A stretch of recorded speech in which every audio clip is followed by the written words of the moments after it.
एवढं पोरांना डिग्रीला ऍडमिशन घ्यायचे, त्याची तयारी आता आपण करून घेतोय. मग टीचिंग व्यतिरिक्त अशा काही ऍक्टिव्हिटीज आहेत की जे आपण ऍड ऑन त्यांच्याकडून करून घेतो? मी मुलांना काय सांगत असतो नेहमी, मी जे तुम्हाला शिकवतो त्याचा इम्पॅक्ट किती आहे तुमच्यावरती, तर 30% आहे. त्याच्यानंतर तुम्ही घरी जाऊन जे अभ्यास करता त्याच्या पुढचे 40% तिथं आहेत. बरोबर. आणि एक्झाममध्ये तुम्ही ते कसं उतरवता, तुम्ही प्रॉपर अटेम्प्ट करता की नाही, त्याच्यानंतरचे 30% आहेत. म्हणजे समजा एखादा सब्जेक्ट चांगल्या पद्धतीने समजणे हे 30%मध्येच आहे. बरोबर. पण आता टीचरचा रोल इथं किती आहे, 30% आहे. बरोबर. नंतरची 2 कामं विद्यार्थ्याकडे आहेत.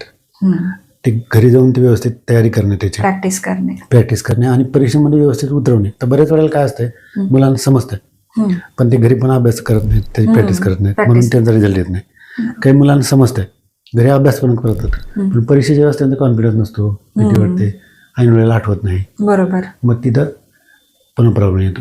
मग हे तिन्ही अँगल चांगले पाहिजेत. शिकवणारा शिक्षक तेवढंच ताकदीचं पाहिजे, मग त्या मुलाचा घरी अभ्यास पण तेवढंच पाहिजे आणि त्याची परीक्षेची भीती निघाली पाहिजे. संपूर्ण व्हिडिओ बघण्यासाठी द सारिका शो या यूट्यूब चॅनलला आत्ताच भेट द्या.